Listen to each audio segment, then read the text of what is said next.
Dans cette nouvelle vidéo, nous allons nous intéresser au principe de l'échographie. Alors, l'échographie est basée sur la propagation des ondes sonores, et ici ultrasonores pour ne pas perturber le fœtus, et sur sa capacité à être transmise ou réfléchie en fonction des milieux qu'elle traverse. Sur le schéma de gauche, on vous dit une onde ultrasonore qui se propage dans l'air est presque totalement réfléchie lorsqu'elle arrive sur la peau. Alors, plus une onde sera réfléchie, plus vous aurez ce qu'on appelle un codage qui sera blanc, c'est-à-dire que vous verrez quelque chose qui est blanc. Ici, vous voyez que on vous dit si l'onde sonore passe de l'eau ou du gel échographique dans la peau, le codage sera noir car cette onde est presque totalement, et ici, c'est une faute dans le document que vous avez dans votre livre, ce document vient de votre livre, ce n'est pas absorbé, ici, sera totalement transmise, c'est-à-dire que ça se transmet entièrement du gel à l'intérieur de la peau. C'est pour ça qu'ici on vous parle d'être transmise, de transmission et non d'absorption. Donc ici, attention, c'est transmise et non absorbée. C'est pour ça donc qu'on met un gel échographique pour que les ondes passent bien dans le corps de la personne. Et ici, vous avez par exemple le passage d'un muscle à un os, et on vous dit si l'onde ultrasonore passe du muscle dans l'os, le codage sera gris car cette onde est en partie réfléchie. Donc vous avez effectivement la partie orange qui est transmise dans l'os, et une partie ici qui est réfléchie dans le muscle. Alors, l'échographie est également basée sur le principe de l'écho, d'où son nom. L'écho, comme lorsque vous êtes en montagne, vous êtes face à une paroi, vous voulez connaître la distance à laquelle elle se trouve, vous émettez un cri et vous mesurez le temps que met le son pour vous parvenir, et grâce avec V égale D sur T, vous pouvez également obtenir donc cette distance. Dans une sonde échographique, l'émetteur et le récepteur sonore sont l'un à côté de l'autre. Donc, on va pouvoir mesurer la distance à laquelle se trouve l'objet, pour mesurer par exemple le crâne d'un bébé, ou celle d'un organe, par rapport au temps qu'elle va mettre pour revenir au récepteur sonore qui est dans la sonde. Et en fonction donc du fait que l'onde est soit plus ou moins transmise ou réfléchie, on aura donc des couleurs noires ou blanches et en nuances de gris.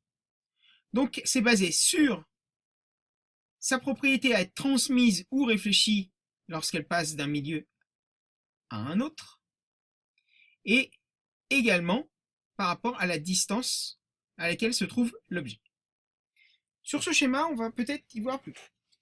Ici, vous avez 100% des ultrasons qui sont émis, et ici, on va considérer que vous en avez 80% qui sont transmises à l'intérieur du corps de la mère, et 20% qui sont réfléchis, qui reviennent directement à la sonde. Donc ici, vous aurez un premier écho qui va revenir à la sonde. Donc vous aurez une première détection de son.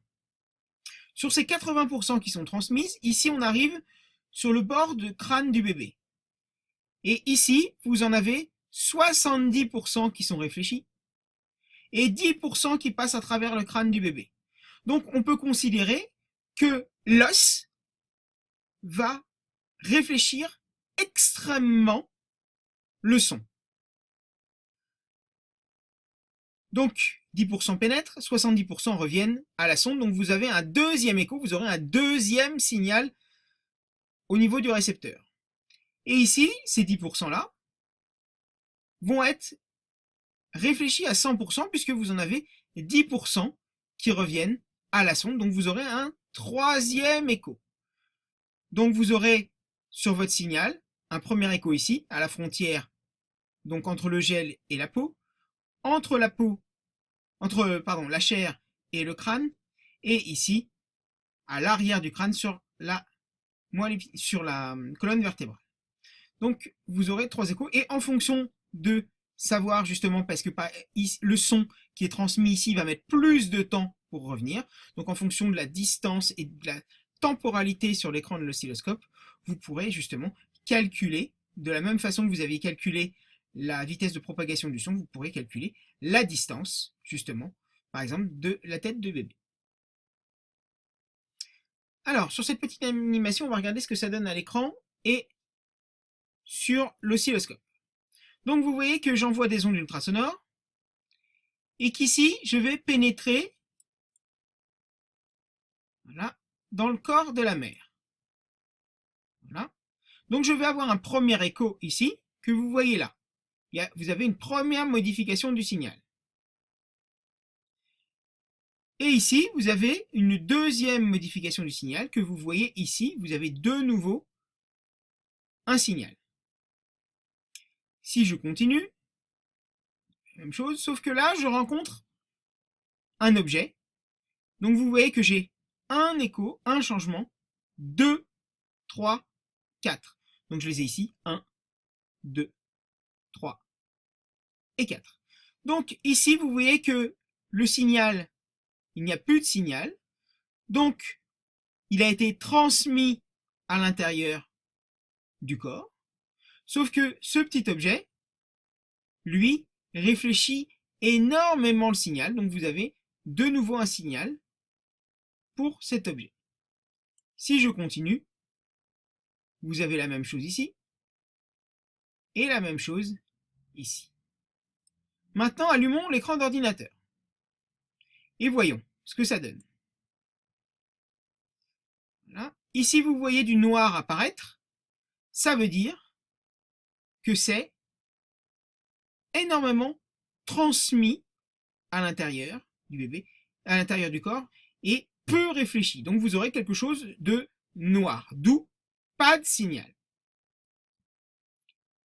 Je continue, et là, je suis sur le premier objet.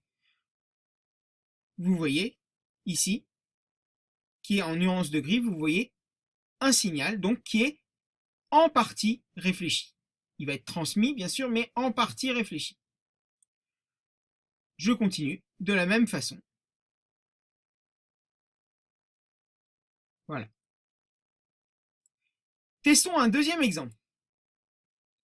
Donc, on a dit que les os réfléchissaient énormément, et c'est vrai que généralement, même dans une radio, les os, vous les voyez blancs. Ce n'est pas pour les mêmes raisons. Mais on va regarder ce que ça donne. Regardez, quand je suis sur l'os, ici, vous avez une amplitude beaucoup plus importante qui est proche de celle de départ. Ça veut dire que, ici, vous aviez une réflexion partielle. Ici, vous avez énormément de transmission. Et ici, vous avez beaucoup de réflexion, presque comme au départ, sur l'os. Voilà ce qu'on peut dire. Donc, l'ordinateur, lui, en fonction du signal qu'il reçoit, eh bien, il va mettre des pixels sur l'écran en nuances de gris, noir et blanc compris.